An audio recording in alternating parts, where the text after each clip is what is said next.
Hey guys, welcome back to the Joe Silverback Show. I'm your host, Joe Bunton, and I am on the road after a week of hibernating like a bear in the mountains.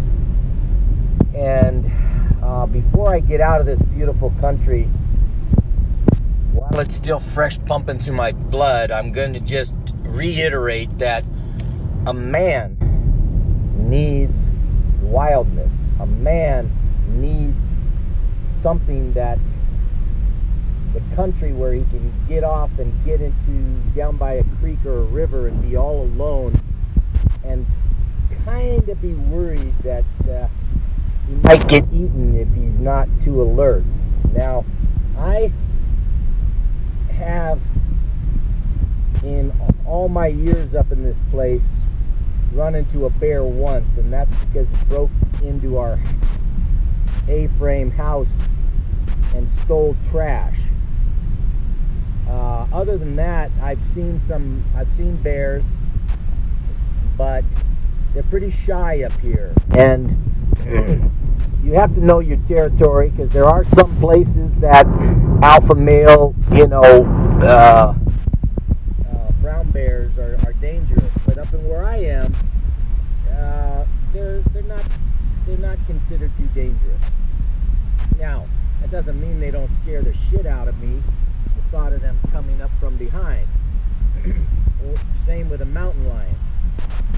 And with all the people living up here, I don't think there's been a human fatality from a mountain lion, even though they've come down to steal chickens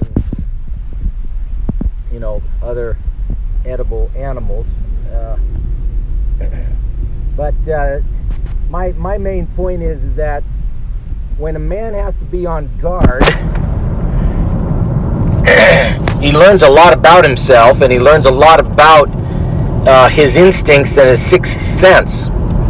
And what happens in primitive places, wild places, country places where nobody's around you except for a forest and a river and that kind of thing, is you rely on your sixth sense.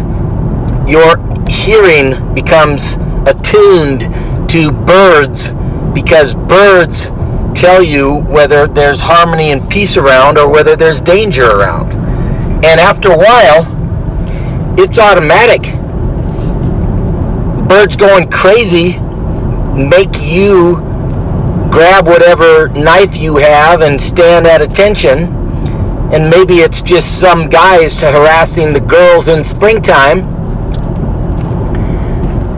Or maybe it's a fuss because somebody's coming up the river fly fishing.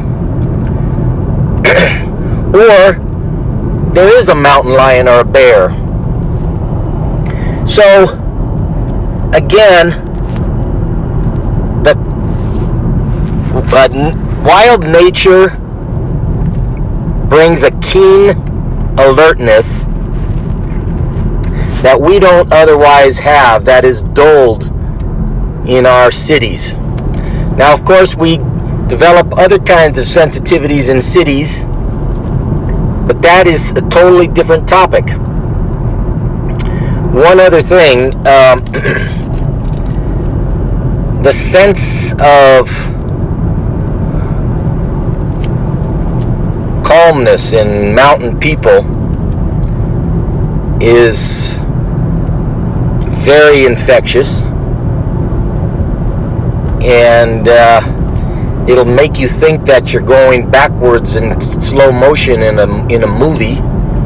Sometimes people just talk slow up here. All right, well, that's my little on the road take. And I'll just show you a little footage